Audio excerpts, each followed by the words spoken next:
Hey, did you miss us? I sure did miss you. Hey, it's Kelly from Marriage with the McLinns. My sweet husband Will tonight is behind the cameras because, yes, I know. No, please. No autographs. I have a special guest, 2 special guests tonight, and I cannot wait to get into this interview. It is going to be fire. It's going to be life-changing. These people have changed my life, and they will change your lives too. And I cannot wait to introduce to you my good friends of over 20 years, about 20 years, Corey and Kamisha Campbell. Can you hear the crowd? Of course. Yes, folks.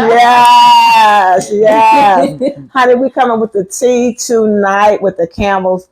I am so glad you guys are here. Go ahead. I've introduced you, but go ahead and just tell them who you are. Tell them how we know each other, and let's just get started. So I think you should start, Corey. Ladies first. Of course. See, this is how we do. Okay, so we met Kelly, right? So first, okay, wait.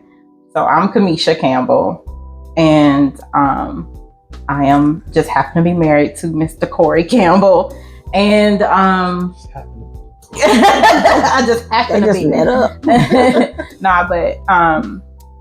We met Kelly and Will because Kelly is such an amazing singer and just amazing person. And my oldest daughter is now about to be 18.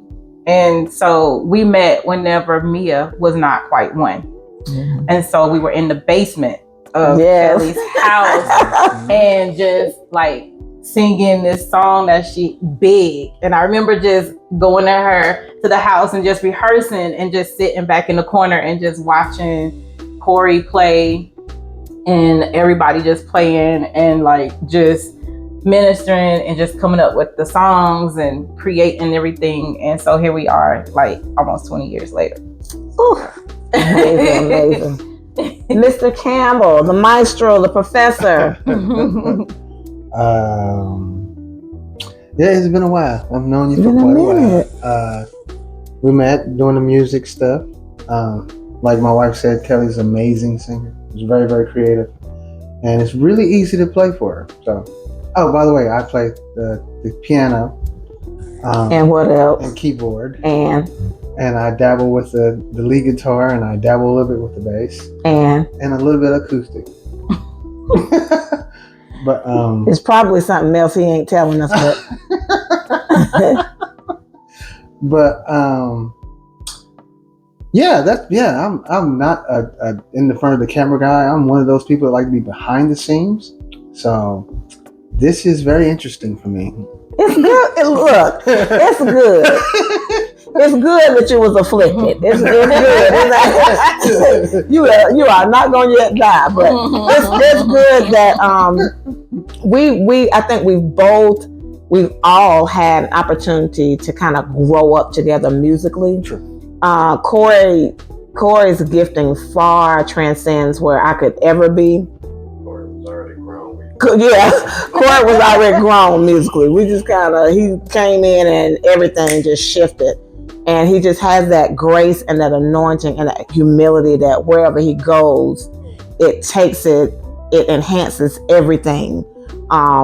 Everything that we do, every song that Will and I have written, he and Jason Catton had, when they touch it, it just is like the finishing pieces. It's just like, oh yeah, it should have always sounded like this. But since I'm not that skilled yet, but this year, y'all, I'm gonna ham that lead guitar. I'm gonna learn to lead this year. I'm telling you, this time next year, we're gonna do a check. We're gonna do a growth check. Okay. So anyway, I talked to Kamisha, and I was like, man, we got to get you guys on so people can just hear your story. People can just hear what you guys are doing.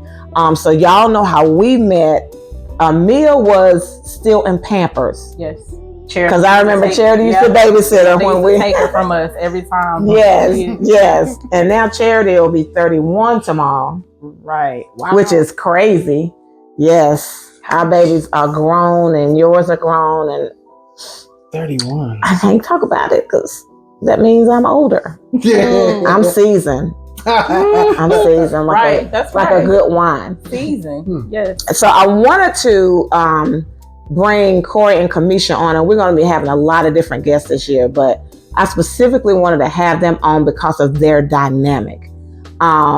Corey is quiet, but when he gets on an instrument, he becomes another man. He is all over the place. You see locks bouncing everywhere, and he's standing up and he's doing the head banging, and Kamisha for a long time just kind of sat, and she just kind of was support. But this year, recently, within the last year or so, Kamisha has come along and been helping us out vocally, and just has grown tremendously as a woman, as a wife, I'm sure as a mom. I've just watched them. I've sat back and I watched their dynamic and how they relate to each other. And a lot of people would use the word disability. We don't like to use that word because she does everything a sighted person. You're legally blind, right? Visually impaired, visually blind. Look, people want to say it. It changes. They have their technical terms, but I didn't know if you was politically correct. Yeah.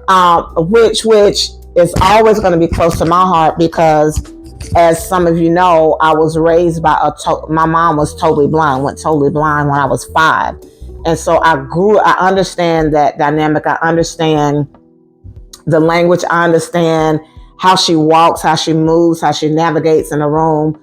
What's on her plate, 12, 3, 6, and 9. That's how my mom taught me to communicate with her.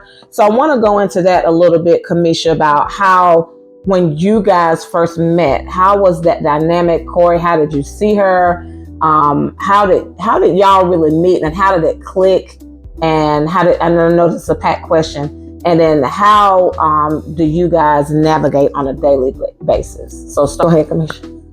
So how did we meet? Mm-hmm. Woohoo! That's a loaded one in itself. So I was. Let's be transparent. We're about being transparent, right? Yeah. Okay. So let's just be honest. So I was a lead vocalist of a go-go band.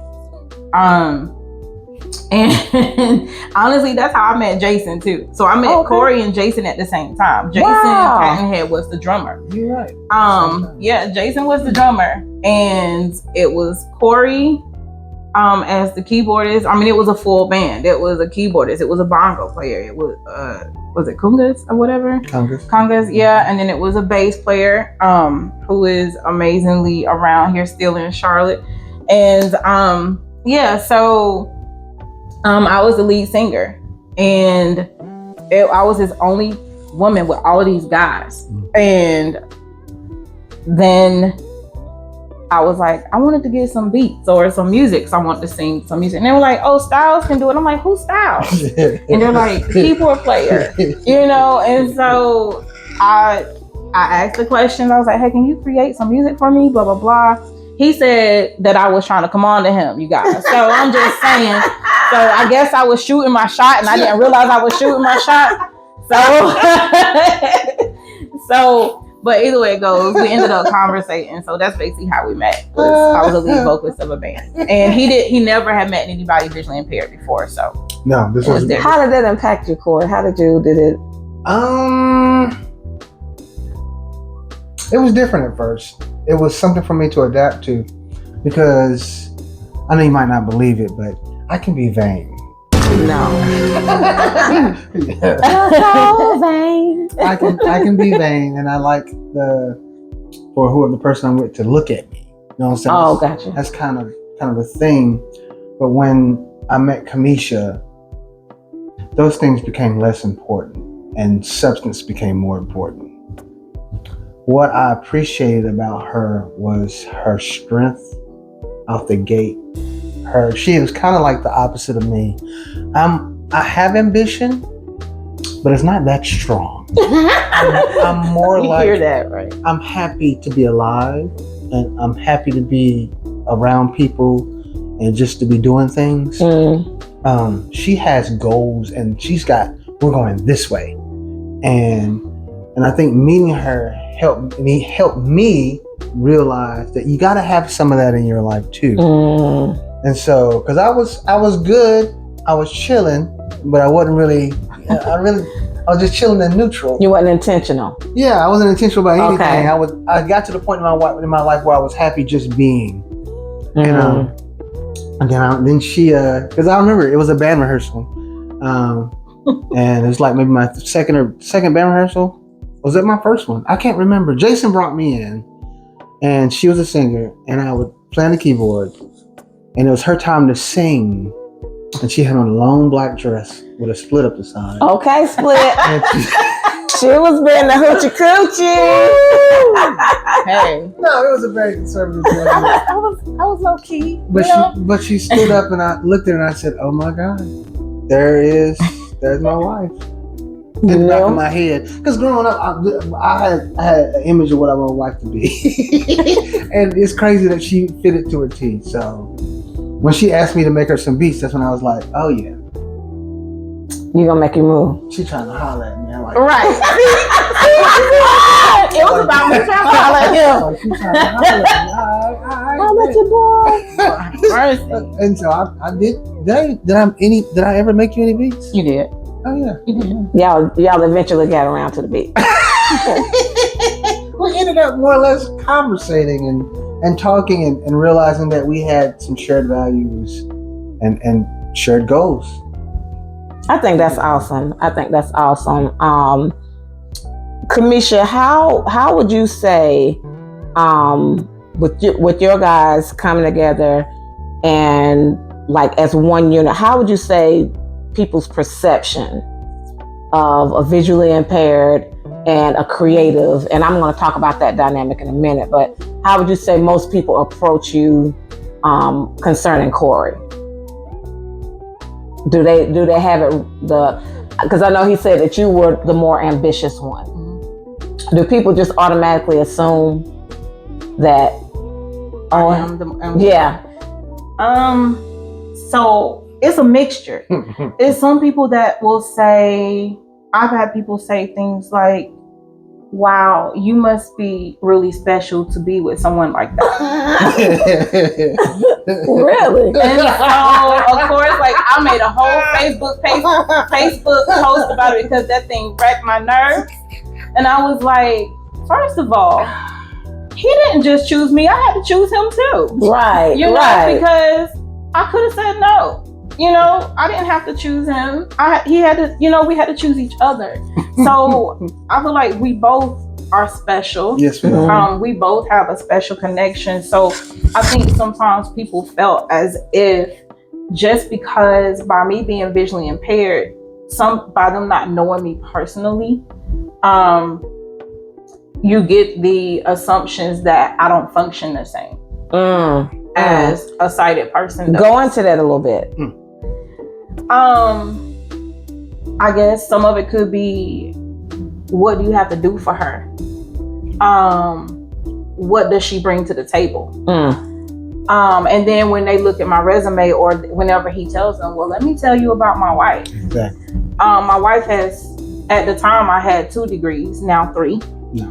And so it's like whenever they're realizing, they're like, oh, he was like, yeah, so don't get it twisted. Like, there's nothing short of anything about when it comes to my wife. Like, if anything, it's a blessing for us to have each other, and we complement each other. So the visual impairment, that's just a part of who she is. It doesn't define who she is, but it's just a part. That's just a part of her that I accepted because that's who I love. So the visual impairment, it doesn't matter. But you do get some people who feel like, how does it impact your life? Like, what is it? Is it a challenge? But I'm like, being married to anybody. Come on, folks. Let's just tell the truth about it. So yeah, so it's you get a mixture. There are some people who are like, Corey's so chill. Like, Kamisha stays, you like to stay on the move, and I do, because I'm always going, always moving and going. So I mean, you know, he's like, will you sit down? You know, so sometimes he's like, I need a break. Like we're constantly. Well, you are learning the value of rest. I am. You are. All the stuff I'm doing, yeah, you guys, it's a lot. And we're gonna get into some of what's going on in you guys' life now. Right here at this commercial break.